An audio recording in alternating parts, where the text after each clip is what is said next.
वबरकातुहू।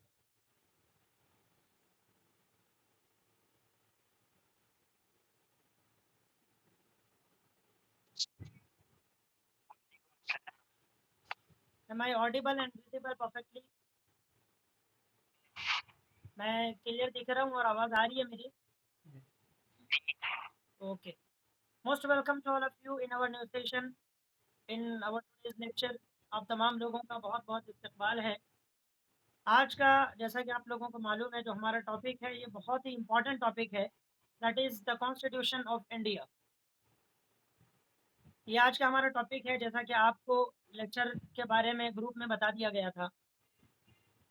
ये बहुत ही important topic है, द कॉन्स्टिट्यूशन ऑफ इंडिया। आप लोगों से रिक्वेस्ट है कि इसको बहुत ही ध्यान से सुनिए और बीच बीच में आपसे क्वेश्चन किए जाएंगे, तो उसका आंसर करने की कोशिश कीजिए। कॉन्स्टिट्यूशन ऑफ इंडिया ये बहुत ही इम्पोर्टेंट है, इसलिए भी कि हम लोग अगर कोई एग्ज़ाम की प्रिपरेशन कर रहे हों तो उसलिए भी, और ऐसे भी as a citizen of India हमें हमारे कॉन्स्टिट्यूशन के बारे में मालूम होना चाहिए और हमारे अपने संविधान और आइन के बारे में पता होना चाहिए। कॉन्स्टिट्यूशन ऑफ इंडिया, उसी को उर्दू में आइन और हिंदी में संविधान कहते हैं। आपने इससे पहले बहुत मर्तबा ये वर्ड सुना होगा, लेकिन आज हम लोग इंशाल्लाह पूरा उसके बारे में कंप्लीट लेक्चर लेंगे। उसके बाद आपको कोई भी डाउट नहीं रहेगा और आपको बहुत सारी चीज़ें आज के दिन इस लेक्चर में सीखने को मिलेंगी। इसीलिए मेरी आप तमाम लोगों से रिक्वेस्ट है कि इसको बहुत ही केयरफुली सुनिए और इसको अपने नोटबुक के अंदर भी इसको लिखते रहिए। और अगर आपको बीच में कोई भी क्वेरी हो या कोई भी डाउट हो तो आप यहीं पे अपने डाउट्स को सॉल्व करते हुए आगे बढ़िए। तो जैसा कि आपको मालूम है कि हम लोग अपना लेक्चर एक नए थॉट के साथ शुरू करते हैं। तो आज का जो हमारा थॉट है वो आपके स्क्रीन पर है। देखिए, today's thought: constitution is not a mere lawyers document, it is a vehicle of life and its spirit is always the spirit of age. ये स्क्रीन क्लियर है आप लोगों को? आज का थॉट दिखाई दे रहा है?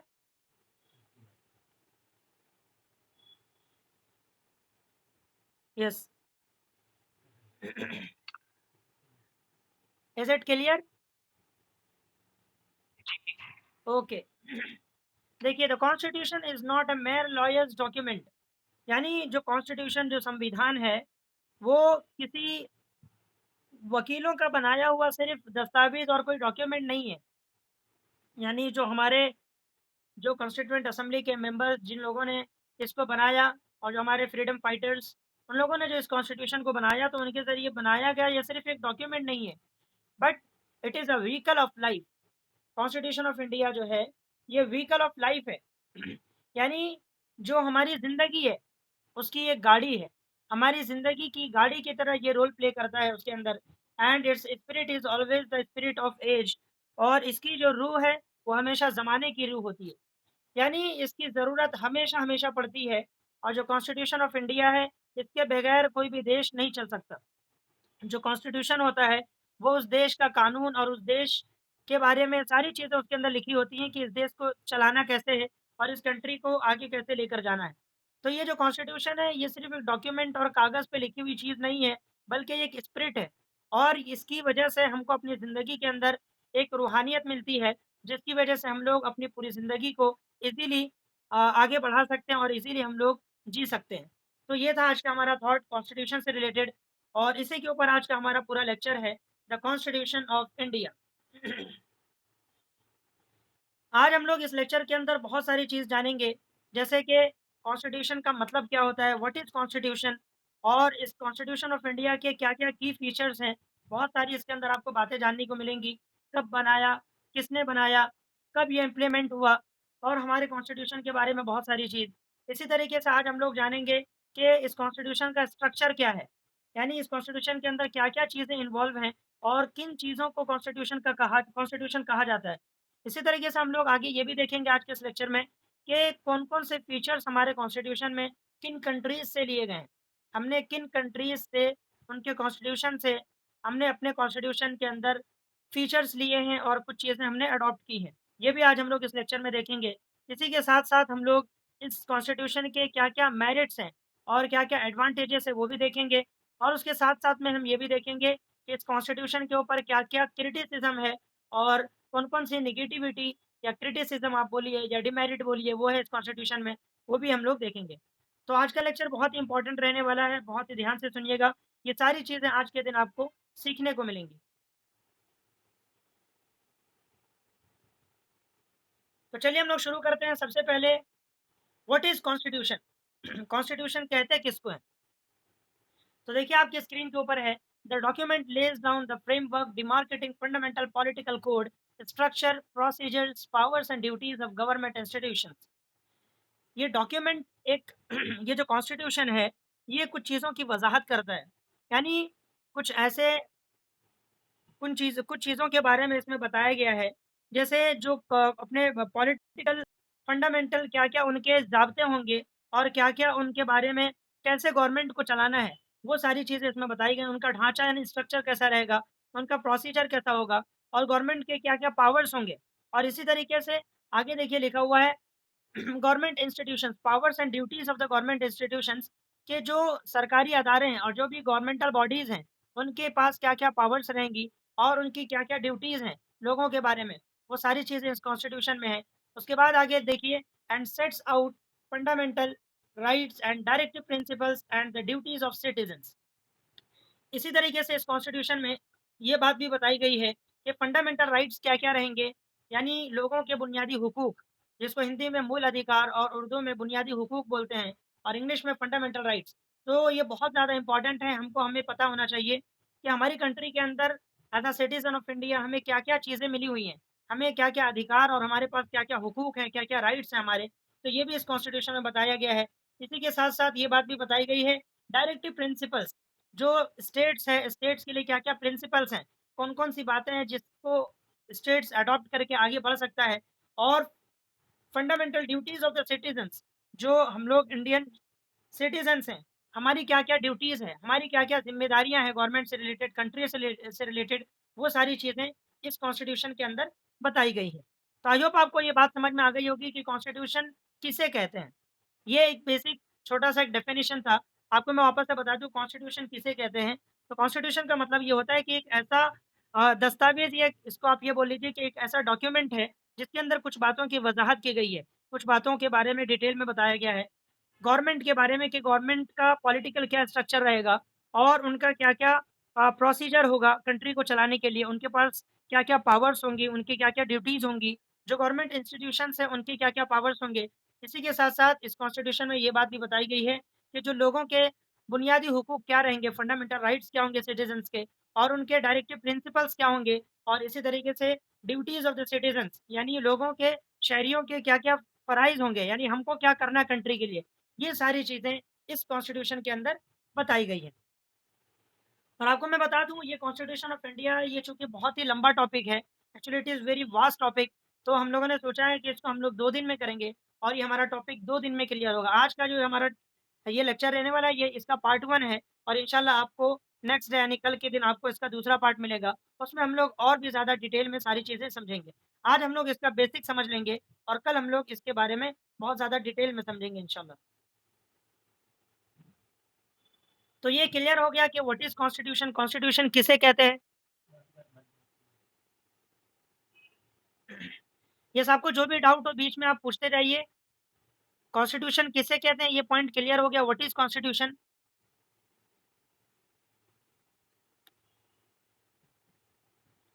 ओके, अब हम लोग आगे बढ़ते हैं। जो हमारा नेक्स्ट पॉइंट है, दैट इज़ की पॉइंट्स ऑफ द कॉन्स्टिट्यूशन। ये बहुत ही इंपॉर्टेंट है कि जो कॉन्स्टिट्यूशन है इसके कुछ हमने की पॉइंट्स लिए हैं, जो इंपॉर्टेंट चीज़ें हैं इसके अंदर, वो सारी चीज़ें हमने इस स्लाइड के अंदर डालने की कोशिश की है। ये देखिए सबसे पहले लिखा हुआ है ratified, ratified on 26 of November 1949।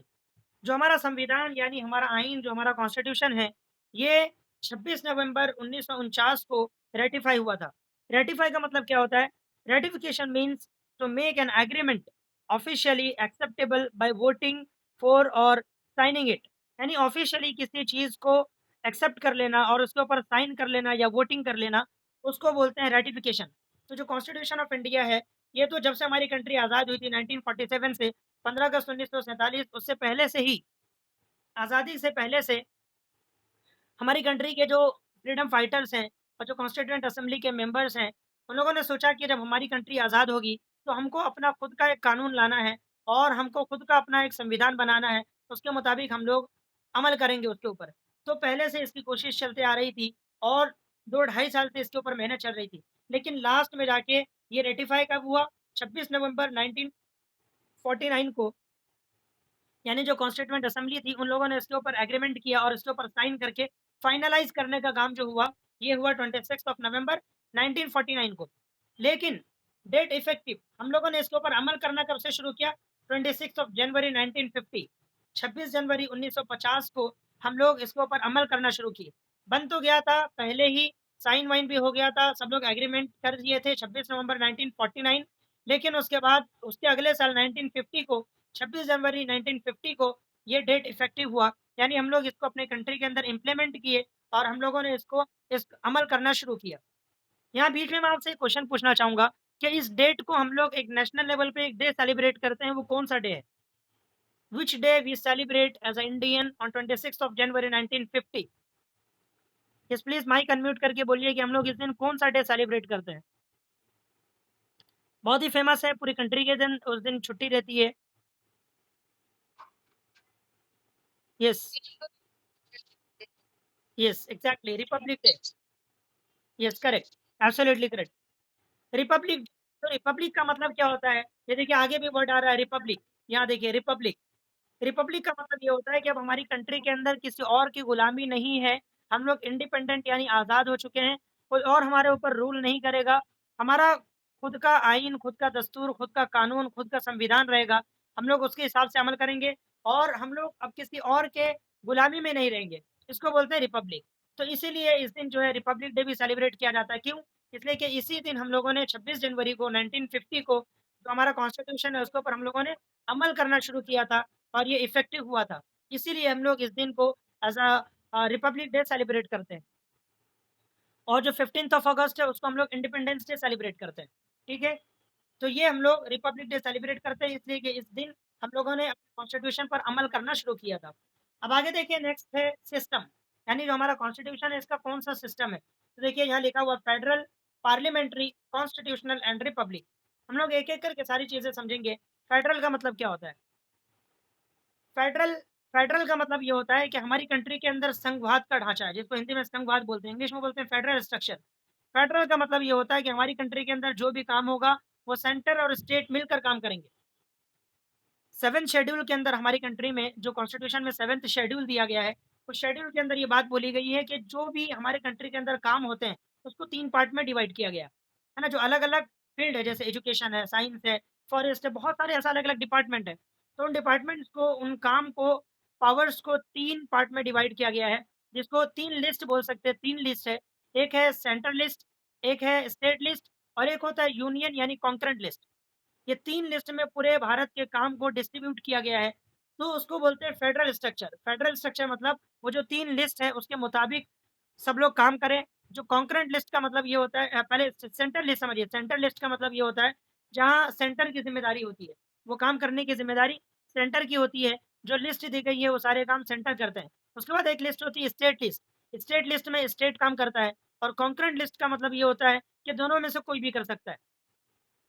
तो ये फेडरल स्ट्रक्चर हमारी कंट्री में कि कोई भी काम होगा तो स्टेट और सेंटर दोनों मिलकर काम करेंगे, आपस में मिल-जुल कर एक उन लोगों के अंदर कम्युनिकेशन होगा और आपस में मिल-जुल कर कोई भी काम किया जाएगा, तो उसको बोलते हैं फेडरल स्ट्रक्चर। लेकिन हमारी कंट्री के अंदर फेडरल स्ट्रक्चर में सेंटर को ज़्यादा पावर दिया गया है एज़ कम्पेयर टू स्टेट, यानी at the end of the time centre के हाथ में ज़्यादा पावर रहती है स्टेट के मुकाबले में। लेकिन फिर भी दोनों मिल-जुल कर काम करते हैं, सेंटर अलग अपना नहीं चलाता है बल्कि स्टेट के साथ मिलकर काम करता है। इसको बोलते हैं फेडरल स्ट्रक्चर। नेक्स्ट है पार्लियामेंट्री। हमारी कंट्री के अंदर पार्लियामेंट्री सिस्टम है। पार्लियामेंट्री सिस्टम का मतलब ये है कि जो भी काम होगा पार्लियामेंट के अंदर से होगा, यानी जो भी बिल बनेगा, वो एक्ट बनेगा, पार्लियामेंट के अंदर लोकसभा में, राज्यसभा में जाकर वहाँ पे सारा फंक्शन होगा। तो उसको बोलते हैं पार्लियामेंट्री सिस्टम। उसके बाद नेक्स्ट है कॉन्स्टिट्यूशनल। कॉन्स्टिट्यूशनल का मतलब ये है कि जो भी काम होगा वो कॉन्स्टिट्यूशन के दायरे में रहकर होगा। कानून के दायरे में जो संविधान में बातें लिखी गई हैं, उसी के मुताबिक कोई भी लॉ बनाया जाएगा। वो आगे भी बात आएगी, रूल ऑफ लॉ करके एक आगे पॉइंट आएगा, उसमें आपको सारी चीज़ें डिटेल में समझ में आएँगी कि कॉन्स्टिट्यूशनल का मतलब क्या है। कॉन्स्टिट्यूशनल का मतलब यहाँ बेसिक समझ लीजिए कि जो भी काम हमारी कंट्री के अंदर किया जाएगा, जो भी लॉ बनाए जाएँगे, जो भी कानून बनाए जाएँगे, वो इस आइन के दायरे में रहकर बनाए जाएँगे। इसलिए आपने देखा होगा अक्सर कि अगर कोई बिल आता है पार्लियामेंट के अंदर, तो जो अपोज़िशन गवर्नमेंट है, अगर वो अनकॉन्स्टिट्यूशनल होता है, तो जो अपोज़िशन गवर्नमेंट है, वो वहाँ पे प्रोटेस्ट करती हैं और पार्लियामेंट के अंदर वो लोग बोलते हैं, जैसे आपने बार-बार सुना होगा, असदुद्दीन ओवैसी है, वो पार्लियामेंट के अंदर खड़े हो जाते हैं और वो बोलते हैं, "दिस इज़ अनकॉन्स्टिट्यूशनल, ये इल्लीगल है, अनकॉन्स्टिट्यूशनल है।" तो अनकॉन्स्टिट्यूशनल का मतलब क्या होता है? यानी ऐसी बातें जिसको कॉन्स्टिट्यूशन में नहीं बोला गया है, उसके खिलाफ, उसका वायलेशन हो रहा हो। यानी कॉन्स्टिट्यूशन के खिलाफ अगर कोई काम हो रहा हो, उसके मुताबिक अगर कोई कानून बनाए जा रहे हो, जहाँ पे लोगों का बुनियादी हुकूक जा रहा है, लोगों के फंडामेंटल राइट्स जा रहे हैं, उसको बोलते हैं अनकॉन्स्टिट्यूशनल। तो हमारी कंट्री में इस बात से बचने की कोशिश की गई कि जो भी काम होगा, वो कॉन्स्टिट्यूशनल होगा। और एक लास्ट वर्ड है रिपब्लिक। रिपब्लिक का मतलब ये है कि अब हम लोग अंग्रेज़ों की गुलामी से, हर एक की गुलामी से 1947 के बाद आज़ाद हो गए। अब हमारे ऊपर किसी और का राज नहीं चलेगा। हम लोग अपने हिसाब से काम करेंगे और हमारी कंट्री का पर्सनल हमारा एक संविधान होगा, एक कानून और एक आइन होगा। उस कॉन्स्टिट्यूशन के हिसाब से हम लोग अपनी कंट्री को चलाएँगे और हम लोगों ने डेमोक्रेटिक सिस्टम को अपनाया है। आपको पिछले लेक्चर्स में भी बताया गया था डेमोक्रेटिक सिस्टम के बारे में। डेमोक्रेसी क्या होती है? डेमोक्रेटिक सिस्टम के अंदर बताया गया था कि हमारी कंट्री के अंदर खुद का हम लोग जो हमारे रूलर्स होंगे, हम लोग खुद उसको चुनेंगे, वो हमारे ऊपर गवर्न करेंगे और हमारी गवर्नमेंट हम लोग खुद डिसाइड करके उन लोगों को हम लोग कुर्सी पर बिठाएँगे। हमारे ऊपर कोई रूल नहीं करेगा बल्कि वो हमारे मुताबिक हुकूमत चलाएँगे। तो ये रिपब्लिक का मतलब होता है कि हम लोग अब आज़ाद हैं, हमारी खुद की कंट्री है, हमारा खुद का संविधान है। इसको बोलते हैं रिपब्लिक। तो ये सिस्टम के अंदर आपको बेसिक चीज़ें याद रखनी क्या-क्या है। फेडरल स्ट्रक्चर है, यानी सेंटर स्टेट मिलके काम करेंगे। पार्लियामेंट्री सिस्टम है, यानी पार्लियामेंट के अंदर सब काम होगा। कॉन्स्टिट्यूशनल है, यानी कानून के अंदर कानून के दायरे में सारे काम होंगे, संविधान के दायरे में। और लास्ट है रिपब्लिक, यानी हम लोग का खुद का एक कॉन्स्टिट्यूशन है और खुद का हमारा एक ये देश है, हम लोग किसी और की गुलामी में अब नहीं रहेंगे। नेक्स्ट है ब्रांचेस। इस कॉन्स्टिट्यूशन के क्या-क्या ब्रांचेस हैं? तो मेजरली इसके 3 ब्रांचेस आते हैं, executive, legislative and judiciary. Legislature और एग्जीक्यूशन और जुडिशरी, आपको इसके बारे में डेमोक्रेसी वाले लेक्चर के अंदर भी बताया गया था। आई होप आपको बहुत सारी चीज़ें इससे रिलेटेड याद होंगी। तो मैं अभी पूछना चाहूँगा कि आपको इसके बारे में क्या मालूम है? Please unmute your mic and you can tell what is legislator. वो जो लेजिस्लेटिव सिस्टम होता है वो क्या करता है? जुडिशरी क्या करता है और एग्जीक्यूटिव क्या करता है? पहले आप बताइए, उसके बाद मैं बताऊँगा। यस, लेजिस्लेटिव क्या करता है? माइक अनम्यूट कीजिए। उस दिन हम लोगों ने डेमोक्रेसी वाले लेक्चर में किया था। ये पिलर्स ऑफ डेमोक्रेसी है ना? Yes, yes. हाँ, ये पिलर्स ऑफ डेमोक्रेसी है, but I am asking what are the function of legislative system? जो ब्रांचेस हैं हमारे, क्या करता है लेजिस्लेटिव? Yes, yes, exactly. ये मेकिंग द लॉ, ये मैंने क्वेश्चन भी पूछा था उस दिन। ये लॉ बनाने का काम करता है। Yes, unmute your mic. Okay, thank you. Yes, ये लेजिस्लेटिव सिस्टम जो है ये लॉ बनाता है। तो पार्लियामेंट के अंदर ये देखिए आगे चैम्बर्स लिखा हुआ, लोकसभा, राज्यसभा। लोकसभा, राज्यसभा के अंदर कोई भी बिल, जैसे भी आपने देखा कि अभी आप रिसेंटली ले लीजिए, अभी आपको एग्ज़ाम्पल दूँ, जैसे कि हमारी कंट्री के अंदर जो भी बिल आते हैं, जैसे ट्रिपल तलाक वाला था। ट्रिपल तलाक है, इसलिए बहुत सारे बिल आते हैं। अभी जैसे किसानों से रिलेटेड, फार्मर से रिलेटेड बिल आया है ना? बहुत सारे बिल आते रहते हैं। तो पहले पार्लियामेंट के अंदर जाता है, लोग वो पहले बिल रहता है। आप याद रखिए इसको, पहले वो बिल होता है। वो एक्ट बाद में बनता है, कानून बाद में बनता है, पहले बिल होता है। ठीक है? ये बिल आया पहले लोकसभा के अंदर, उसके बाद लोकसभा के बाद राज्यसभा में जाएगा। यहाँ पे इंट्रोड्यूस होके उसके बाद जब ये दोनों हाउस से पास हो गया, उसके बाद फिर ये प्रेसिडेंट की असेंट यानी साइन होगी। इस इस तरीके से ये पूरा लॉ बन जाएगा। तो जो लेजिस्लेटर होता है ये लॉ बनाने का काम करता है। ठीक है? अब मैं पूछना चाहूँगा एग्ज़ीक्यूटिव क्या काम करता है? ये भी मैंने आपको उस लेक्चर में बताया था। एग्ज़ीक्यूशन का क्या काम होता है? यस, कोई भी माइक अनम्यूट करके बताइए, what are the functions of execution? Execution क्या काम करता है?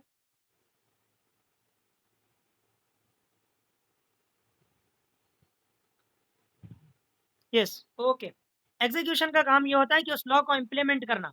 ये जो लेजिस्लेटर के थ्रू लॉ बनाए गए हैं, इसको इम्प्लीमेंट यानी अमल करवाने का काम एग्जीक्यूशन का होता है। इसके अंदर जो है हमारे प्राइम मिनिस्टर भी आते हैं और जो आईएएस ऑफिसर्स, आईपीएस ऑफिसर जो यूपीएससी एग्जाम के थ्रू सेलेक्ट होके आते हैं, वो सारे ऑफिसर्स इस एग्जीक्यूशन के अंदर आते हैं।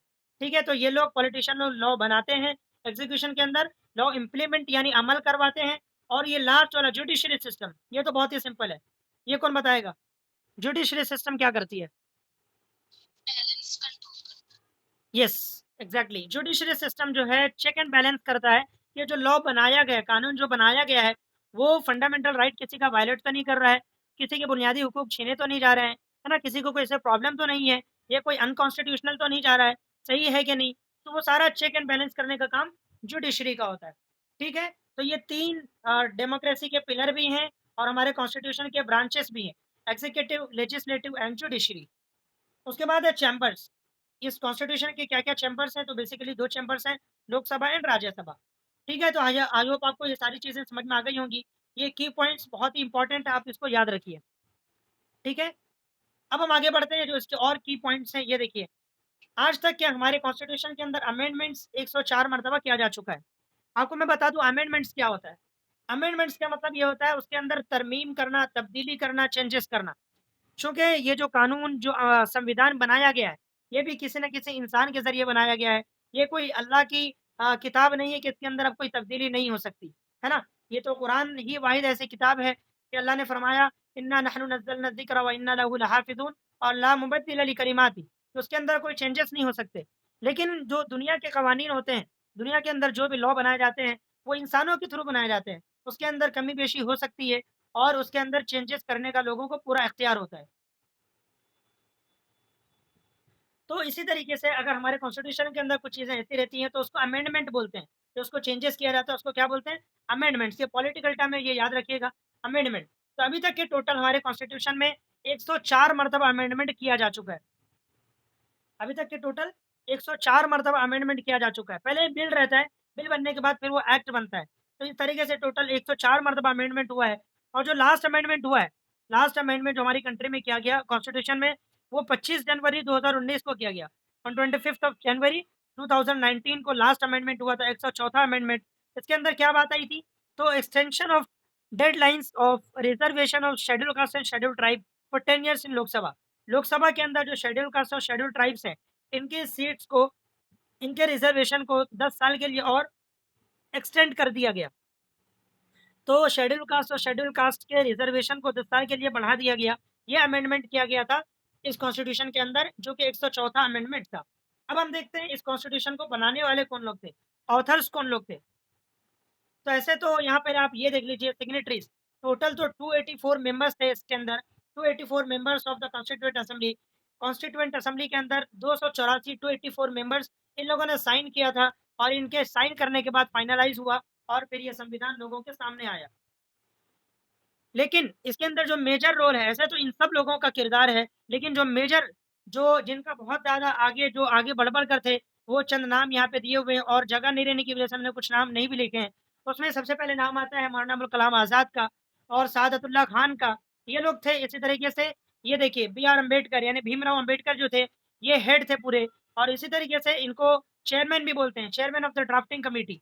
ये जो पूरी ड्राफ्टिंग कमेटी थी, यानी जिन्होंने कॉन्स्टिट्यूशन को बनाया था, ड्राफ्ट किया था, उसके चेयरमैन और उसके हेड कौन थे? Doctor B R Ambedkar.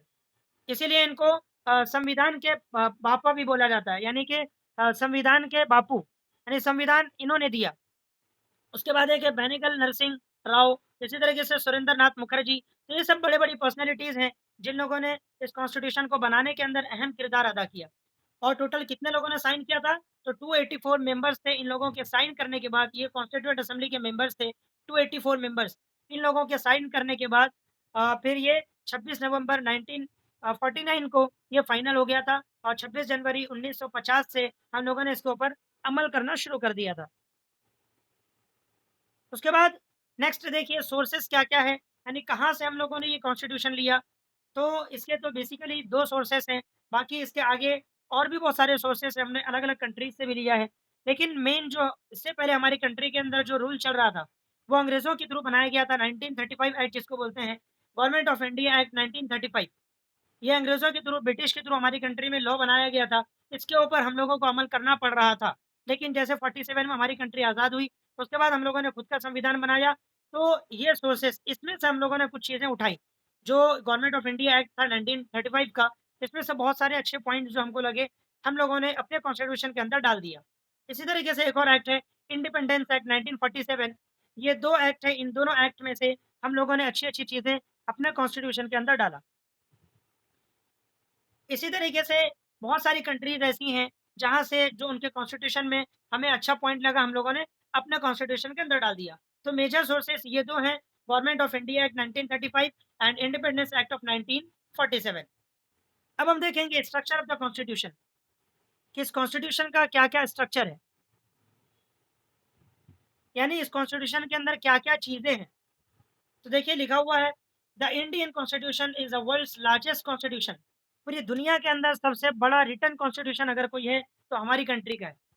सबसे बड़ा, पूरी दुनिया में इतना बड़ा कहीं का संविधान नहीं है, जो इसको लिखा गया, पूरा बाज़ाब्ता लिखा गया है इसको। Written constitution, it is the largest written constitution in the world. अब इसके अंदर क्या-क्या चीज़ें हैं, तो उसके बारे में हम बात करें। At its enactment there was a preamble. जब इसको बनाया गया था, इसकी शुरुआत में क्या-क्या चीज़ें थी? इसके अंदर एक प्रीएम्बल था। प्रीएम्बल क्या होता है? प्रीएम्बल का मतलब होता है किसी चीज़ के बारे में तमहीद, इसको उर्दू में तमहीद बोलते हैं, इंट्रोडक्शन। यानी उसमें एक तरीके से समरी होती है, यानी पूरे कॉन्स्टिट्यूशन के अंदर क्या-क्या चीज़ें आने वाली हैं, उसके बारे में प्रीफेस जिसको बोलते हैं इंग्लिश में प्रीफेस और उर्दू में तमहीद बोलते हैं, कि पूरे कॉन्स्टिट्यूशन का निचोड़ जो है इस एक पेज के अंदर प्रीएम्बल के अंदर लिखा गया है। उसके बाद और क्या था? 395 आर्टिकल्स थे। इसी तरीके से ये 22 पार्ट्स के अंदर और 8 शेड्यूल के अंदर ये 395 आर्टिकल्स लिखे गए थे। तो ये चीज़ आपको याद रखनी है, जब कॉन्स्टिट्यूशन बनाया गया था उसके अंदर क्या-क्या चीज़ें थी। एक प्रीएम्बल था, 395 आर्टिकल्स थे, जिसको 22 पार्ट्स में और 8 शेड्यूल्स में डिस्ट्रीब्यूट किया गया था। ये बेसिक चीज़ें शुरू में जब ये कॉन्स्टिट्यूशन बना था तब। लेकिन जैसा कि मैंने आपको बताया, इसके अंदर अमेंडमेंट्स यानी चेंजेस होते गए और इस तरीके से इसके अंदर बहुत सारी तब्दीली हो गई। और आज के डेट में देखिए इसके अंदर क्या-क्या चीज़ें। आज के डेट में today the constitution has a preamble. आज की डेट में इसके अंदर एक प्रीएम्बल है और 470 आर्टिकल्स हैं। पहले कितने थे? 395 आर्टिकल्स। आज इसके अंदर 470 आर्टिकल्स हैं, which are grouped in 25 parts. पहले कितने पार्ट्स थे इसके अंदर? ये देखिए, पहले 22 पार्ट्स थे, लेकिन आज की डेट में ये 25 पार्ट्स हो गए हैं। और पहले देखिए यहाँ पे 8 शेड्यूल था, लेकिन आज के डेट में ये टोटल 12 शेड्यूल्स में डिस्ट्रीब्यूटेड है। तो इस तरीके से 47 एक प्रीएम्बल है, 470 आर्टिकल्स हैं, 25 पार्ट्स और 12 शेड्यूल के अंदर इसको इस 470 आर्टिकल्स को रखे गए हैं। और it has been amended 104 times, जैसे मैंने आपको पहले भी बताया कि अभी तक के ये 104 मर्तबा अमेंडमेंट यानी चेंजेस इसके अंदर तरमीम तब्दीली आ चुकी है। और जो लेटेस्ट हुआ था वो 14 जनवरी 2019 को हुआ था, जो मैंने आपको बताया शेड्यूल कास्ट और शेड्यूल ट्राइब के बारे में हुआ था। ये एग्जैक्टली 25th ऑफ जनवरी को हुआ था, यानी लास्ट फाइनल जो हुआ था 25 जनवरी 2019 को, ये 14 जनवरी को लोगों के सामने पेश किया गया था। बट फाइनलाइज़ जो हुआ था वो 25th ऑफ जनवरी 2019 को हुआ था। तो ये था इस कॉन्स्टिट्यूशन का स्ट्रक्चर, यानी इसके अंदर क्या-क्या चीज़ें थी। ठीक है, अब हम आगे बढ़ेंगे next, features taken from other countries. हमने कौन-कौन से फीचर कौन-कौन सी कंट्री से लिए हैं, वो अब हम लोग देखेंगे। तो आप देख सकते हैं, देखिए सबसे पहले हम लोग ने ब्रिटिश से क्या लिया, ये कंट्री का नाम लिखा हुआ और ये इसका फ्लैग है, ये ब्रिटिश का झंडा है। और ये हम लोगों ने क्या-क्या चीज़ें ली हैं वहाँ से, ये यहाँ देखिए लिखा हुआ है। पार्लियामेंट्री सिस्टम, जो ब्रिटिश गवर्नमेंट है वहाँ का जो कॉन्स्टिट्यूशन है, उसके सिस्टम से हमने अपने कंट्री के अंदर अपने कॉन्स्टिट्यूशन में पार्लियामेंट्री सिस्टम लिया है। पार्लियामेंट्री सिस्टम मतलब वही पार्लियामेंट के अंदर लोकसभा होगा और फिर राज्यसभा होगा, प्रेसिडेंट होंगे, स्पीकर होगा। इस तरीके से जो पूरा पार्लियामेंट का सिस्टम है, वो पूरा पार्लियामेंट का सिस्टम हम लोगों ने ब्रिटिश के कॉन्स्टिट्यूशन से लिया है। इसी तरीके से अगली चीज़ जो हम लोगों ने लिया वो है rule of law. Rule of law क्या होता है? रूल ऑफ लॉ का मतलब ये होता है कि हर एक आदमी, जो भी citizen of the country are equal in front of the law. यानी कानून के सामने सब बराबर। कानून हर एक के लिए बराबर का रहेगा। रूल ऑफ लॉ का मतलब ये होता है कि अगर कोई एक कानून बना, तो अगर वो मुंबई वालों के लिए जो कानून है, तो सेम कानून दिल्ली वालों के लिए भी होगा। ऐसा नहीं कि मुंबई वालों के लिए ये चीज़ तो फ़ॉलो करवाई जाएगी, लेकिन दिल्ली वालों को छूट होगी और उन लोगों को इसके ऊपर अमल नहीं करवाया जाएगा, ऐसा नहीं है। तो इसको बोलते हैं रूल ऑफ लॉ। यानी कानून की निगाह में हर एक बराबर, चाहे पॉलिटिशियन हो उसको भी इसके ऊपर अमल करना पड़ेगा, पॉलिटिशियन का बाप हो उसको भी इसके ऊपर अमल करना पड़ेगा, कितना भी बड़ा आदमी क्यों नहीं हो, उसको उस कानून के हिसाब से चलना पड़ेगा। उसको बोलते हैं रूल ऑफ लॉ।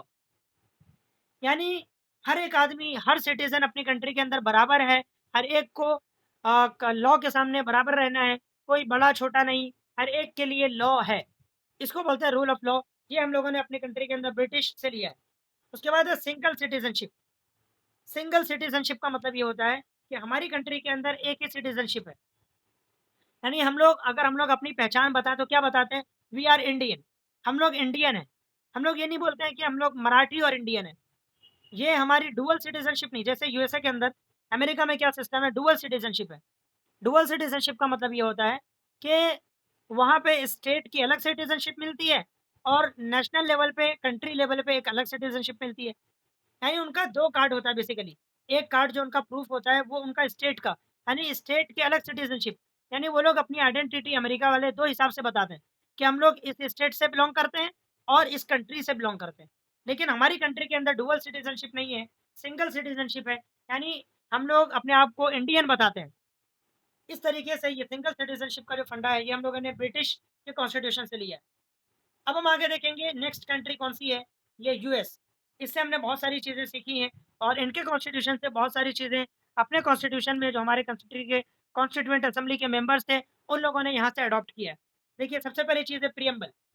प्रियम्बल, जैसे मैंने आपको बताया, ये कॉन्स्टिट्यूशन का एक प्रीफेस होता है और एक तमहीदी बात जिसको बोल सकते हैं कि आगे के कॉन्स्टिट्यूशन में कौन से पॉइंट्स रहने वाले हैं, उसका पूरा निचोड़ ये प्रियम्बल के अंदर लिखा गया है। ये हमने यूएस यानी यूनाइटेड स्टेट्स यानी अमेरिका से लिया है।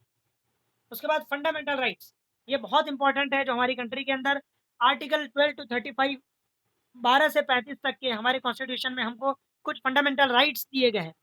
ये फंडामेंटल राइट्स जो है, ये हमने यूएस से लिया है। हम लोग इसके बारे में डिटेल में इंशाल्लाह कल समझेंगे। आज खाली हम लोग बेसिक चीज़ समझ लेते हैं कि हमने कौन-कौन से फीचर्स कौन-कौन से कंट्री से लिया है। बाकी कल हम लोग इसके बारे में डिटेल में जानेंगे कि फंडामेंटल राइट्स क्या है, फंडामेंटल ड्यूटीज़ क्या है, वो सारी चीज़ें हम लोग कल देखेंगे। ठीक है? आगे functions of vice president. Vice president के क्या-क्या फंक्शंस हैं, ये हमने यूएस से लिया है। Amendment of the constitution, constitution के अंदर जो अमेंडमेंट का फंडा है कि इसको अमेंडमेंट कर सकते हैं, ये सिस्टम भी हमने अमेरिका से लिया है कि कॉन्स्टिट्यूशन जो है कोई एक फुल एंड फाइनल चीज़ नहीं है। इसके अंदर भी किसी को कोई पॉइंट अच्छा लगे, नहीं लगे, तो उसके अंदर चेंजेस लाया जा सकता है, तब्दीली की जा सकती है।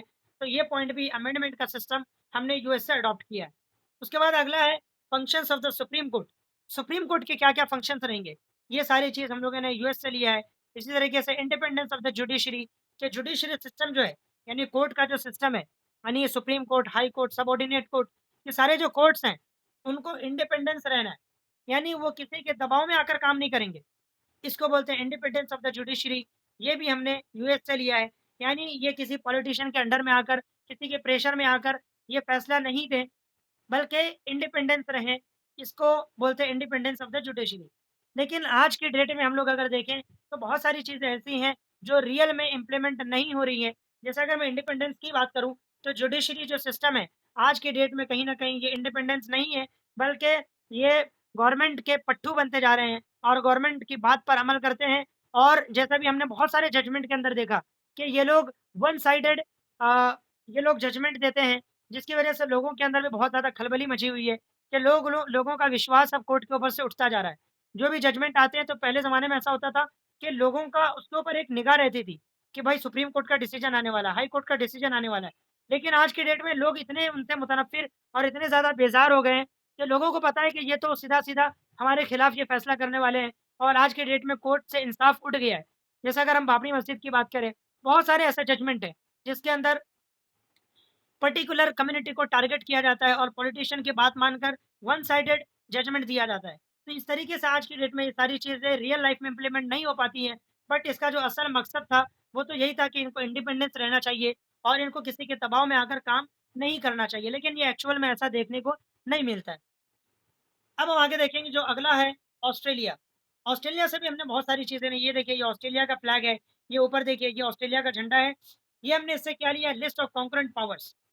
जैसा कि मैंने आपको बताया कि हमारी कंट्री के अंदर जो फेडरल स्ट्रक्चर है, फेडरल स्ट्रक्चर का मतलब ये होता है कि स्टेट और सेंटर, यानी सेंट्रल गवर्नमेंट और स्टेट गवर्नमेंट दोनों मिलकर काम करेगी।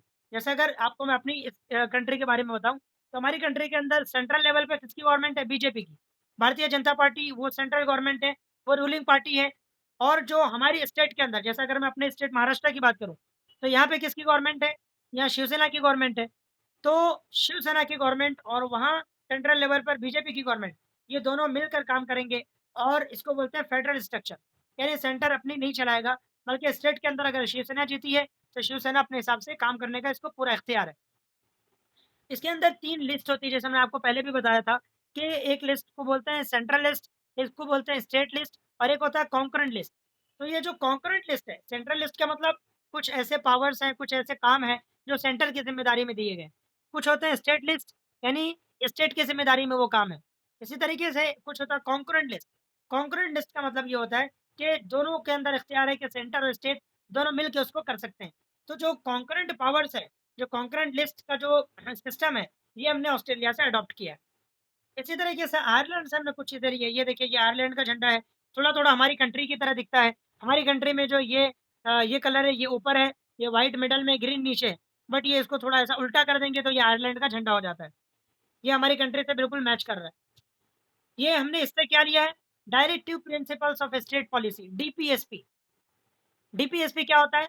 Directive principles of state policy. इसका मतलब ये होता है, आप वर्ड के ऊपर अगर ध्यान देखेंगे तो आपको बात समझ में आएगी। Directive principles of state policy, यानी कुछ ऐसे कानून हैं, कुछ ऐसे ज़ाब्ते हैं, कुछ ऐसे प्रिंसिपल्स हैं जो स्टेट को दिए गए हैं। उसको पॉलिसी मेकिंग करने के लिए, उसके स्टेट को आगे बढ़ाने के लिए कुछ ऐसे प्रिंसिपल्स, कुछ ऐसे ज़ाब्ते, कुछ ऐसे इंस्ट्रक्शंस, हिदायत दी गई है, जिसको अपनाकर वो स्टेट आगे बढ़ सकता है और वो कंट्री ओवरऑल डेवलप कर सकती है। इसको बोलते हैं directive principles of state policy. आपको अगर मैं इसके बारे में थोड़ा डिटेल में बताऊँ, तो directive principles of state policy का मतलब ये होता है कि अगर ये गवर्नमेंट ये कॉन्स्टिट्यूशन की तरफ से कुछ सजेशंस है, कुछ हिदायत है कि अगर आप इन बातों पर अमल करोगे, तो आप अपने स्टेट को, अपनी कंट्री को आगे लेके जा सकते हो और डेवलप कर सकते हो। तो अगर इसके ऊपर अमल नहीं किया जाए, तो ये जस्टिसेबल नहीं है, यानी हम लोग फिर सुप्रीम कोर्ट में नहीं जा सकते। इसके अपोज़िट में, इसके मुकाबले में एक होता है फंडामेंटल राइट्स। फंडामेंटल राइट्स का मतलब होता है बुनियादी हुकूक। अगर वो वायलेट हो गए, यानी अगर किसी के फंडामेंटल राइट्स अगर वायलेट हो रहे हैं, जैसे कि सपोज़ दैट फंडामेंटल राइट्स के अंदर एक आता है फ्रीडम ऑफ स्पीच, यानी बोलने का हक है उसको। अगर उसका स्पीच, फ्रीडम ऑफ स्पीच छीना जा रहा है, अगर वो कहीं पे कुछ बोलता है, कोई वीडियो बनाता है, उसको अगर कोई केस कर देता है, तो ये हमारा फंडामेंटल राइट है, ये हमारा वायलेट हो रहा है। तो हम लोग सीधा सुप्रीम कोर्ट में जा सकते हैं और जो रिट्स दिए गए हैं, उसके मुताबिक हम लोग सीधा कोर्ट तक पहुँच सकते हैं और अपने हुकूक हम लोग हासिल कर सकते हैं। तो वो फंडामेंटल राइट्स में होता है। लेकिन उसके मुकाबले में दूसरा होता है, उसके अपोज़िट में directive principles of state policy. इसमें जो स्टेट को जो बातें बताई गई हैं, अगर स्टेट वो काम नहीं करता है, तो कोई सुप्रीम कोर्ट तक नहीं जा सकता, ये नहीं बोल सकता कि स्टेट ने ये काम नहीं किया। बल्कि ये कुछ हिदायत होती है, अगर कर लें तो अच्छा है, नहीं करे तो उनका ही नुकसान है ना? जिसको हम लोग अगर रिलीजन के हिसाब से लें तो जिसको हम लोग मुस्तहब बोलते हैं।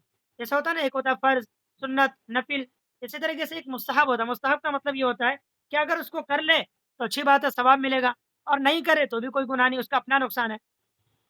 तो directive principles of state policy में यही बात है, बिल्कुल मुस्तहब की तरह, कि अगर कर ले तो वो स्टेट, वो कंट्री आगे बढ़ेगी, और अगर उसको नहीं करे तो कोई बात नहीं, कोई ज़ोर ज़बरदस्ती नहीं, भाई तुम्हारा ही नुकसान है। तो इसको लेकर कोई सुप्रीम कोर्ट तक नहीं पहुँच सकता। तो ये नॉन जस्टिसेबल होता है, इसको बोलते हैं directive principles of state policy. अब हम आगे देखेंगे, नेक्स्ट जो हमने लिया है जर्मनी से। जर्मनी, ये देखिए जर्मनी का झंडा है। हमने जर्मनी से क्या लिया है? Powers of the president. President के क्या-क्या पावर हैं? आपको मालूम होना चाहिए कि हमारी कंट्री के अंदर जो प्रेसिडेंट होता है, उसके पास उतने ज़्यादा इख्तियारात नहीं होते हैं, उनको उतना ज़्यादा पावर नहीं होता है, as compare to USA. America के अंदर क्या होता है, जो प्रेसिडेंट होता है वो हेड होता है। यानी प्रेसिडेंट की बात फुल एंड फाइनल होती है, वही हर चीज़ को देखता है, वहाँ प्राइम मिनिस्टर की कोई वैल्यू नहीं। लेकिन हमारी कंट्री इंडिया के अंदर क्या है, प्रेसिडेंट की वैल्यू तो है, बट उसका उतना ज़्यादा फंक्शन और रोल नहीं है, वो सिर्फ साइन करने का काम करता है। मेन जो होता है प्रधानमंत्री यानी प्राइम मिनिस्टर, वो मेन होता है, वही सब काम को डील करता है। तो powers of the president, president के जो पावर्स हैं, वो हमने जर्मनी से अडॉप्ट किए। इसी तरीके से नेक्स्ट कंट्री कनाडा। ये देखिए, ये कनाडा का झंडा, कनाडा का फ्लैग है। कनाडा से हमने क्या लिया है? Provisions of a strong nation, और दूसरा name of the union of India. यानी स्ट्रॉन्ग नेशन के क्या-क्या प्रोविजंस हैं, यानी अपनी कंट्री को कैसे आगे बढ़ाना है, कैसे स्ट्रॉन्ग करना है, उससे रिलेटेड जो सारी चीज़ें हैं, वो हमने कनाडा से अडॉप्ट की। इसी तरीके से name of the union of India. यानी यूनियन ऑफ इंडिया का मतलब ये है कि हमारी कंट्री के अंदर देखिए 2 चीज़ होती है। एक है कि नेशन स्टेट, दूसरा है state nation.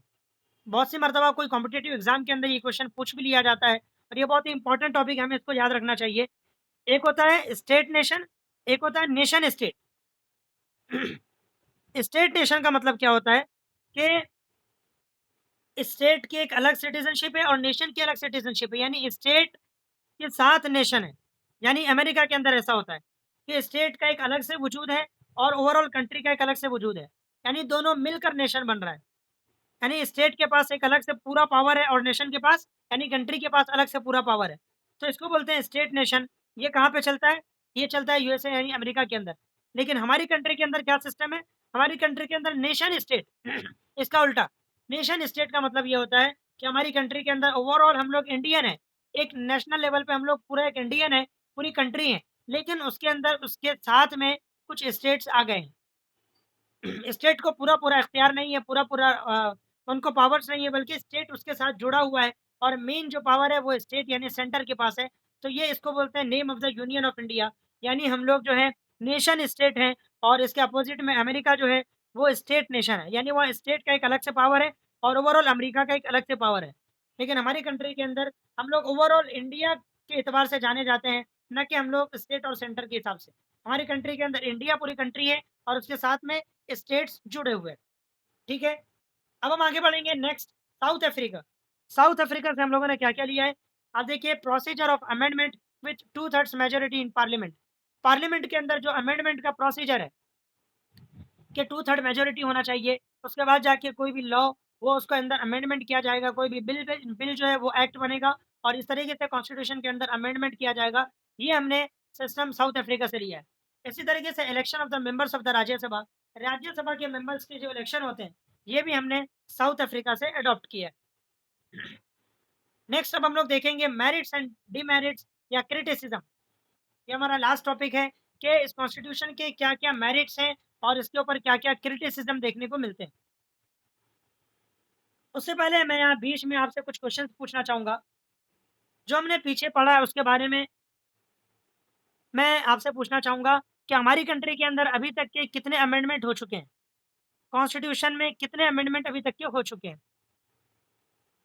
Yes, mic unmute करके बताइए कितना अमेंडमेंट अभी तक के हो चुका हमारी कंट्री में? 104. यस एग्जैक्टली 104, 104 टोटल अमेंडमेंट हुआ है अभी तक के। यस, इसी तरीके से मैं ये भी पूछना चाहूँ कि अपने कॉन्स्टिट्यूशन के अंदर कितने आर्टिकल्स थे? जब स्टार्टिंग में जब इसको बनाया गया था तब इसमें कितने आर्टिकल्स थे?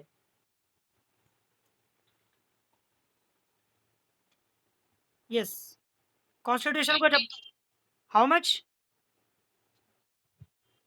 आर्टिकल्स? आर्टिकल्स 395 आर्टिकल्स थे टोटल। यस, 395 आर्टिकल्स थे टोटल। लेकिन आज के डेट पे वो बढ़ गए हैं टोटल, उससे ज़्यादा है। पहले थे 395 आर्टिकल्स टोटल। यस, पहले थे 395 आर्टिकल्स। ओके, अब हम लोग आगे बढ़ेंगे। जो हमारा मेरिट्स है डिमेरिट्स वाला पॉइंट है कि इस कॉन्स्टिट्यूशन के अंदर क्या क्या मेरिट्स हैं, यानी क्या क्या इसके अंदर अच्छाइयाँ हैं। यानी मैंने आपको पहले भी बताया था कि कोई भी चीज़ होती है उसके अंदर कुछ मेरिट्स और कुछ डिमेरिट्स होते हैं। तो इसी तरीके से इस कॉन्स्टिट्यूशन के अंदर भी क्या क्या मेरिट्स यानी क्या क्या अच्छे पॉइंट्स है, क्या क्या अच्छाइयाँ हैं इसके अंदर, वो हम लोग देखेंगे। देखिए, सबसे पहले लिखा हुआ है डिफाइनाइट एंड प्रेसाइज। ये जो हमारा कॉन्स्टिट्यूशन है ये डिफाइनाइट है और प्रेसाइज, यानी बहुत ही अच्छे तरीके से इसके अंदर बहुत सारी बातों को इसके अंदर जमा किया गया है। यानी सारी बातें इसके अंदर क्लियर कट बता दी गई हैं, हर एक से लेकर पूरी कंट्री को कैसे चलना है, लोगों को कैसे चलाना है। क्योंकि देखिए, हमारी कंट्री के अंदर डेमोक्रेटिक सिस्टम है। यानी डेमोक्रेटिक सिस्टम का मतलब ये है कि हम लोग अपनी कंट्री के अंदर अपने रूलर हम लोग खुद चुनते हैं। हम हमारे ऊपर कौन रूल करेगा, हम लोग खुद उनको सेलेक्ट करते हैं कि हम लोग वोटिंग सिस्टम के ज़रिए उनको वोट देकर पॉलिटिशियन को हम लोग कुर्सी पर बिठाते हैं कि तुम हमारे ऊपर रूल करो। लेकिन अब उनको रूल कैसे करना है, यानी पॉलिटिशियन को हमने बिठा तो दिया, लेकिन अब वो पॉलिटिशियन हमको कैसे चलाएँगे, तो उनको कैसे चलाना है वो सारी चीज़ें इस कॉन्स्टिट्यूशन के अंदर लिख दी गई हैं। चूँकि ये हमारी कंट्री जो बहुत ही डाइवर्स कंट्री थी और इतनी ज़्यादा इसकी पॉपुलेशन है, इतनी ज़्यादा इसके अंदर लैंग्वेजेस बोले जाते हैं और इतने टाइप के इसके अंदर कल्चर, ट्रेडिशन इतना ज़्यादा डाइवर्स है ये कंट्री, इसका कॉन्स्टिट्यूशन बनाना इतना आसान नहीं था। बहुत ही मेहनत के साथ इसके कॉन्स्टिट्यूशन को बनाया गया है और जो कॉन्स्टिट्यूएंट असेंबली के मेंबर्स थे और जो हमारे फ्रीडम फाइटर्स थे, उन लोगों को सैल्यूट होना चाहिए कि बहुत ज़्यादा मेहनत के साथ उन लोगों ने हर वो चीज़ें इसके अंदर रखी कि आगे चलकर किसी को किसी लेवल पर कोई प्रॉब्लम नहीं हो। यहाँ से, वहाँ से, अलग-अलग लेवल से हम लोगों ने उठाया। जैसे मैंने आपको शुरू में बताया कि जो हमारे कंट्री के अंदर पहले जो गवर्नमेंट ऑफ इंडिया एक्ट था 1935 का, उसको लिया। इंडिपेंडेंस एक्ट था 1947 का, उसमें से कुछ चीज़ें ली। इसी तरीके से जो सारी कंट्रीज़ बताई गई हैं, ये इन कंट्रीज़ से, साउथ अफ्रीका से, जर्मनी से, कनाडा से, ऑस्ट्रेलिया, आयरलैंड, यूएस, इस तरीके से जो अलग-अलग कंट्रीज़ हैं, इन सारी कंट्रीज़ से हम लोगों ने अच्छे-अच्छे पॉइंट्स लिए अपने कॉन्स्टिट्यूशन के अंदर। तो बहुत ही डिफाइनाइट तरीके से इन सारी चीज़ों को अपने कॉन्स्टिट्यूशन में रखा गया है, ताकि आगे चलकर किसी को कोई प्रॉब्लम देखने को नहीं मिले। ये इसका एक मेरिट है। आगे देखिए, guarantee of the fundamental rights, ये बहुत इंपॉर्टेंट चीज़ है कि फंडामेंटल राइट्स की गारंटी हमें दी गई है। ये कॉन्स्टिट्यूशन के अंदर बहुत इंपॉर्टेंट चीज़ है। ये डेमोक्रेटिक सिस्टम का और कॉन्स्टिट्यूशनल सिस्टम का ये एक सबसे अच्छा बेनिफिट है कि यहाँ पे हमको फंडामेंटल राइट्स यानी हमारे बुनियादी हुकूक मिले। अगर आप इसके कंपैरिज़न में अगर दूसरी कंट्रीज़ को देखेंगे, जहाँ पे डिक्टेटरशिप चलती है, जैसे मैंने आपको उस लेक्चर के अंदर बताया था, नॉर्थ कोरिया के एग्ज़ाम्पल दिया था। इसी तरीके से चाइना है और बहुत सारी ऐसी कंट्रीज़ हैं, अज़रबैजान है, बहुत सारी ऐसी कंट्रीज़ है जहाँ पे क्या सिस्टम चलता है कि मोनार्की सिस्टम है कि एक राजा आ गया, अब उसका बेटा, उसका बेटा, उसका बेटा, वही सब चलते रहता है। वो लोग अपने हिसाब से पूरी कंट्री को चलाते हैं। और डिक्टेटरशिप एक होता है, डिक्टेटरशिप का मतलब एक बन के आप वही बनते रहेगा हमेशा, हर बार वही रहेगा, कोई वोटिंग सिस्टम नहीं है। वो अपने मुताबिक, अपने हिसाब से देश को जैसा चाहेगा वैसा चलाएगा। लोगों के कोई इस कंट्री में अधिकार नहीं होते हैं। जैसा मैंने आपको बताया था पहले भी, कि जो नॉर्थ कोरिया है, अगर आप उसके बारे में सर्च करेंगे यूट्यूब पे, तो आपकी आँखों से आँसू आ जाएँगे। नॉर्थ कोरिया के अंदर कितनी ज़्यादा प्रॉब्लम्स देखने को मिलती हैं। अगर हम लोग उन सब वीडियोज़ को देखें, तो हमको ये मतलब ये एहसास होता है कि वाक़ई हमारी कंट्री आज भी इतनी प्रॉब्लम्स होने के बावजूद हम लोग कितने अच्छे से जी रहे हैं हमारी कंट्री के अंदर, और हमको कितने अच्छे से हमारे जो कॉन्स्टिट्यूएंट असेंबली के मेंबर्स थे और जो हमारे फ्रीडम फाइटर्स थे, मौलाना आज़ाद और मौलाना ये सादतुल्लाह खान और इसी तरीके से बी आर अम्बेडकर, बहुत सारे जो मैंने आपको कुछ नाम बताए शुरू में, इन लोगों को लाखों सलाम कि इन लोगों ने हमारे लिए फंडामेंटल राइट्स बनाकर कितना अच्छा काम किया कि अब किसी भी पॉलिटिशियन को ये हमारे ऊपर हक नहीं कि हमारे फंडामेंटल राइट्स को वो वायलेट कर सके। तो ये हमको खुलकर जीने का और सीना तान कर जीने का हमारी कंट्री के अंदर जो हमको अधिकार दिया गया, ये फंडामेंटल राइट्स की तरफ से, और ये हमारी कंट्री के अंदर इसकी गारंटी है कि अगर आपका कोई भी राइट वायलेट होता है, अगर आपका कोई भी फंडामेंटल राइट वायलेट होता है, तो आप सीधा कोर्ट तक के जा सकते हो। इसलिए आपने देखा होगा कि जब एनआरसी का टाइम चल रहा था, पिछले साल जब ये प्रोटेस्ट देखने को मिले थे, एनआरसी और सिटीज़नशिप अमेंडमेंट एक्ट के थ्रू सीएए के लिए, उसके अगेंस्ट में, तो उसमें क्या हो रहा था? हमारे फंडामेंटल राइट्स का वायलेट किया जा रहा था, है ना? जो हमारे राइट टू इक्वालिटी है, वो छीना जा रहा था। इसी तरीके से बहुत सारे फंडामेंटल राइट्स हैं, right to freedom of speech है, वो छीना जा रहा था। तो उससे उसके अगेंस्ट में लोग खड़े हो गए सामने। पूरी कंट्री के अंदर एक बड़े लेवल पर प्रोटेस्ट देखने को मिला और सब लोग बोले कि ये हमारा फंडामेंटल राइट है, इसको आप छीन नहीं सकते, है ना? फ्रीडम ऑफ रिलीजन था, उसको भी इसके अंदर वायलेट किया जा रहा था। तो फंडामेंटल राइट अगर कहीं पे किसी का वायलेट होता है, तो ये हमारी कंट्री के अंदर बहुत अच्छी चीज़ है फंडामेंटल राइट की वजह से, कि हम लोगों का ये इख्तियार है कि हम लोग को इसके अंदर इस पूरी गारंटी मिलती है कि अगर आपका वायलेट हो रहा है, तो आप सीधा कोर्ट तक के जा सकते हो और आप अपनी आवाज़ उठा सकते हो। उसके बाद आ गया फेडरल स्ट्रक्चर। फेडरल स्ट्रक्चर मैंने आपको बताया कि इस कंट्री के अंदर सेंटर और स्टेट दोनों मिल के काम करेंगे। स्टेट अपनी मनमानी नहीं करेगा।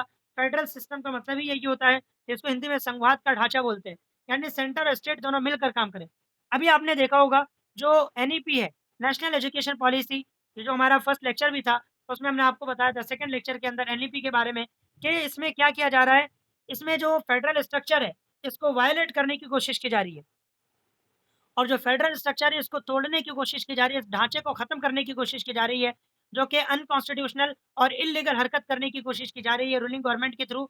इसीलिए पूरे कंट्री लेवल पर इसके लिए प्रोटेस्ट भी देखने को मिल रहा है कि ये हमें हमें नेशनल एजुकेशन पॉलिसी नई वाली जो आई है 2020 की, ये नहीं चाहिए। क्यों? क्यों उसके अंदर इल्लीगल चीज़ क्या है? अनकॉन्स्टिट्यूशनल क्या है? तो ये देखिए, यही है फेडरल स्ट्रक्चर, ये है। हमारे कॉन्स्टिट्यूशन के अंदर ये बात बताई गई है कि फेडरल स्ट्रक्चर रहेगा, यानी सेंटर और स्टेट मिलकर काम करेंगे। लेकिन इस नेशनल एजुकेशन पॉलिसी के अंदर ऐसा बोला गया है कि सेंटर, यानी जो सेंट्रल गवर्नमेंट है, वो अपने मन के मुताबिक एक पॉलिसी बनाएगी और वो पॉलिसी पूरी कंट्री के अंदर थोपेगी और ज़बरदस्ती उसको लागू करवाएगी। ये चीज़ बहुत बेकार है और मतलब आने वाले टाइम में 2023 से 2023 से इसको इम्प्लीमेंट करने की बात की जा रही है नेशनल एजुकेशन पॉलिसी को। जब तक कि देखते हैं बहुत ज़्यादा प्रोटेस्ट होगा, अल्लाह करे कि ये नहीं आए। बहुत ज़्यादा इससे प्रॉब्लम्स हो सकती है कि सेंट्रल लेवल पर जो हमारी कंट्री के अंदर स्टेट है, हर स्टेट के अंदर अपने-अपने कुछ उसके अलग-अलग उनके अंदर उसके अलग-अलग उसकी स्थिति है, किसी स्टेट के अंदर कुछ पावर्स है, किसी के पास क्या कंडीशन है, हर एक स्टेट के अंदर अलग-अलग कंडीशन है। नॉर्थ ईस्ट स्टेट के अंदर जाएँगे, तो उन स्टेट्स के अंदर वहाँ किसी के पास इंटरनेट नहीं है, मोबाइल नहीं है। मोबाइल है तो उसके बाद फिर नेट रिचार्ज करने के लिए इतना पैसा नहीं है। बहुत सारी चीज़ें ऐसी है, कहीं पे वाई-फाई फैसिलिटी नहीं है। बहुत सारी चीज़ें ऐसी हैं जहाँ पे जो स्टेट में अलग-अलग प्रॉब्लम्स हैं, तो नेशनल लेवल पर कोई एक सिलेबस को थोपा नहीं जा सकता है और किसी एक रूल को थोपा नहीं जा सकता, बल्कि हर स्टेट को ये अपॉर्च्युनिटी और ये मौका देना चाहिए कि आप लोग अपने हिसाब से काम करो। तो फेडरल स्ट्रक्चर के अंदर यही चीज़ बताई जाती है कि सेंटर स्टेट मिलकर काम करेगा, स्टेट किसी चीज़ को थोपेगा नहीं, बल्कि सॉरी सेंटर किसी चीज़ को नहीं थोपेगा, बल्कि स्टेट को भी अपॉर्च्युनिटी देगा कि वो उसके साथ मिलकर काम करे। तो ये भी बहुत अच्छा एक पॉइंट है, मेरिट है हमारी इस कॉन्स्टिट्यूशन में। आगे parliamentary form of government, parliamentary form of government ये भी हमारा एक मेरिट है, यानी जो भी काम होगा पार्लियामेंट के थ्रू होगा, यानी पहले लोकसभा के अंदर वो बात आएगी, फिर उसके बाद राज्यसभा में जाएगी वो बिल, उसके बाद फिर राज्यसभा में जाने के बाद वो उसके ऊपर प्रेसिडेंट का हस्ताक्षर यानी साइन होगा, वो फिर उसके बाद कोई भी बिल एक्ट बनेगा, फिर उसके बाद वो इम्प्लीमेंट किया जाएगा। तो ये पार्लियामेंट्री सिस्टम ऑफ गवर्नमेंट ये भी बहुत अच्छा है। उसके बाद एक सेकुलरिज्म, सेकुलरिज्म वर्ड ये भी बहुत अच्छा है हमारे कॉन्स्टिट्यूशन के अंदर जो इसको जोड़ा गया है। सेकुलरिज्म का मतलब ये होता है कि हमारी कंट्री के अंदर हर रिलीजन के लोग, हर धर्म के लोग मिल-जुल कर रहेंगे, कोई किसी से बड़ा नहीं, कोई किसी से छोटा नहीं, किसी को किसी के ऊपर क्रिटिसिज़्म करने का कोई इख्तियार नहीं। हर एक को अपने हिसाब से इस कंट्री के अंदर रहने का हक है, उसको अपने हिसाब से जी सकता है, अपने रिलीजन को वो प्रोपेगेट कर सकता है, उसको फ़ॉलो कर सकता है और उसको आगे फैला सकता है। तो ये सेकुलरिज़्म के अंदर ये बात बताई जाती है। तो ये सारे इसके मेरिट्स और फीचर्स थे। सिंपल में आपको देख लीजिए एक बार, डेफिनिट एंड प्रिसाइज़ यानी हर एक चीज़ क्लियर कट बताई गई है। दूसरा guarantee of the fundamental rights, बुनियादी हुकूक की गारंटी दी गई है, फंडामेंटल राइट्स की गारंटी हमारे पास। तीसरा फेडरल स्ट्रक्चर, चौथा है पार्लियामेंट्री फॉर्म ऑफ गवर्नमेंट और लास्ट है सेकुलरिज्म। तो ये कुछ इसके मेरिट्स हैं। अब हम आगे देखेंगे इसके क्या-क्या डिमेरिट्स यानी क्या-क्या इसके नुकसानात या आप इसके क्रिटिसिज्म बोल लीजिए। उससे पहले हम लोग कुछ और इसके मेरिट्स देख लेते हैं। डेमोक्रेटिक सिस्टम, हमारी कंट्री के अंदर ये डेमोक्रेटिक सिस्टम है, ये भी हमारा एक मेरिट है। डेमोक्रेटिक सिस्टम का मतलब क्या होता है? मैंने आपको बताया था डेमोक्रेसी वाले लेक्चर में कि हमारी कंट्री के अंदर पब्लिक यानी जो आवाम है, जो जनता है, सिटीज़न, वो खुद ही अपने रूलर को चूज़ करेगी इलेक्शन के थ्रू और उनको इलेक्ट कर कर उनके सीट पर बिठाएगी और एमएलए, एमपी इसी तरीके से सीएम, पीएम वो सब चुनकर वो उनके ऊपर रूल करेंगे। तो ये डेमोक्रेटिक सिस्टम ये भी हमें कॉन्स्टिट्यूशन से मिला है। इसी तरीके से पंचायती राज, पंचायती राज का मतलब ये होता है कि ये हमारी कंट्री के अंदर 3 लेवल का सिस्टम है। यानी जो पॉलिटिकल पार्टीज़ का जो सिस्टम है, इलेक्शन सिस्टम, उसको 3 टायर सिस्टम बोलते हैं। यानी एक सेंट्रल लेवल पे है, एक स्टेट लेवल पे है और एक विलेज लेवल पर है, लोकल लेवल पर। तो जो लोकल लेवल पर है उसमें पंचायती राज सिस्टम होता है। उसी तरीके से जुडिशियल इंडिपेंडेंस है, यानी जुडिशरी जो है यानी supreme court, high court, subordinate court, ये लोग इंडिपेंडेंस रहेंगे और किसी के फेवर में या किसी के अगेंस्ट में आकर काम नहीं करेंगे। इसको बोलते हैं जुडिशियल इंडिपेंडेंस। उसके बाद है फंडामेंटल ड्यूटीज़, कुछ हमें फंडामेंटल ड्यूटीज़ दी गई हैं, यानी हमारे भी कुछ बुनियादी फ़राइज़ हैं। यानी फंडामेंटल राइट्स तो हमने देख लिया कि कंट्री हमारे लिए क्या करेगी, हमें क्या-क्या राइट्स मिले हैं। लेकिन फंडामेंटल ड्यूटीज़ का मतलब ये होता है कि हमें क्या करना है। फंडामेंटल राइट्स का मतलब ये होता है कि कंट्री हमारे लिए क्या करेगी और फंडामेंटल ड्यूटीज़ का मतलब ये होता है कि हम कंट्री के लिए क्या करेंगे, है ना? अगर हम किसी का हक ले अगर हमको किसी से हक चाहिए, तो ये बात भी हमें ध्यान रखना है कि हम भी उसके हक को अदा कर रहे हों। है ना? जैसे वालिदैन हैं, तो वालिदैन के बच्चों पर अगर कुछ हुकूक हैं, तो बच्चों के भी अपने वालिदैन के ऊपर कुछ हुकूक हैं। तो इसी तरीके से हमारे कंट्री के अंदर भी कुछ फंडामेंटल राइट्स हैं, यानी कंट्री हमारे लिए क्या करेगी, तो वैसे ही कुछ फंडामेंटल ड्यूटीज़ भी हैं, यानी सिटीज़न्स को, नागरिक को कंट्री के लिए क्या करना है। उसके बाद features adopted from the other countries, यानी हमने दूसरी कंट्री से जो फीचर्स अडॉप्ट किया है, ये भी बहुत अच्छा है कि हर कंट्री से हमने पहले देखा किस कंट्री के अंदर किस कॉन्स्टिट्यूशन में क्या-क्या अच्छा पॉइंट था, वो हमने अपने अंदर अडॉप्ट कर लिया।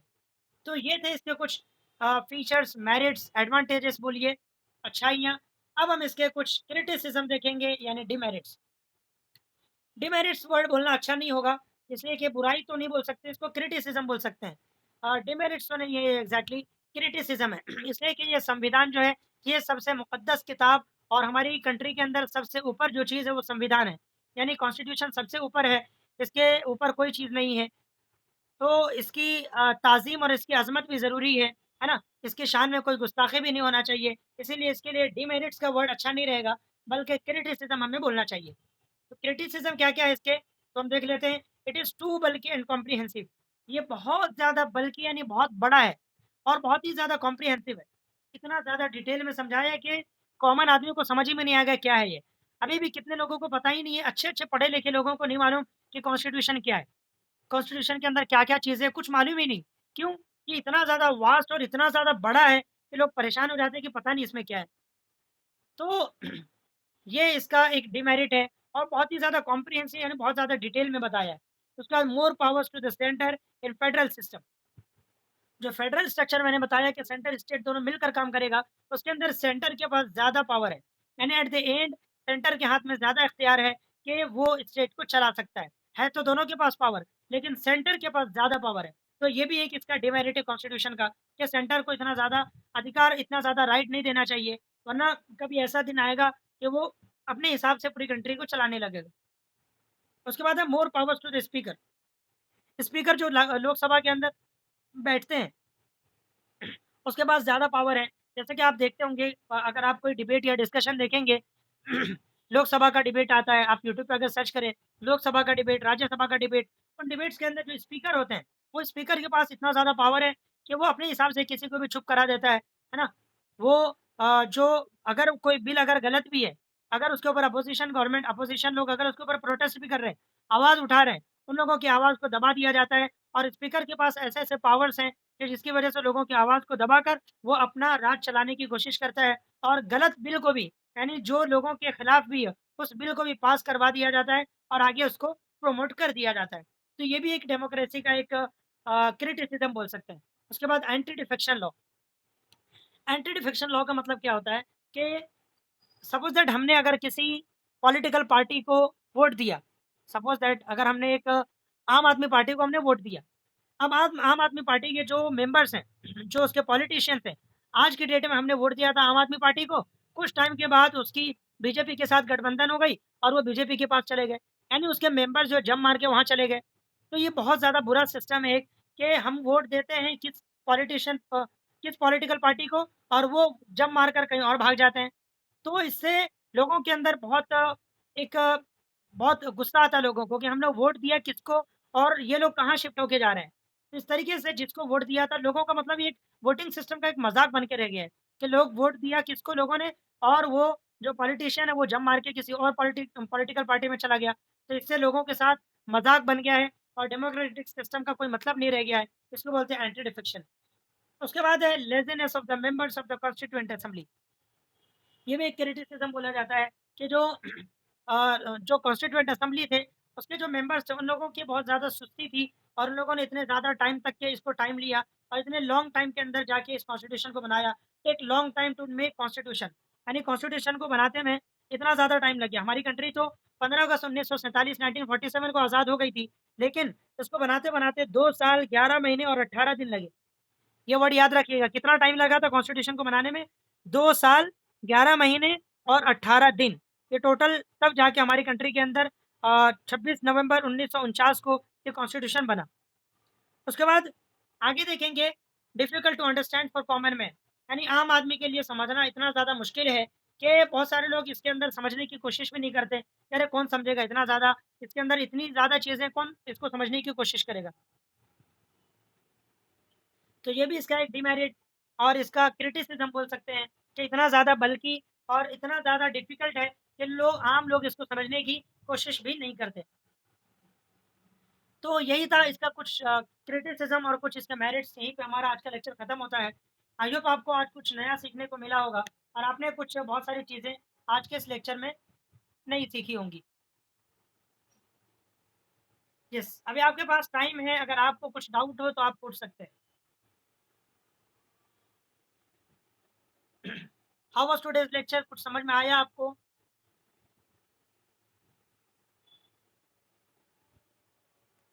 कोई डाउट है? कोई क्वेश्चन करना है? You can ask.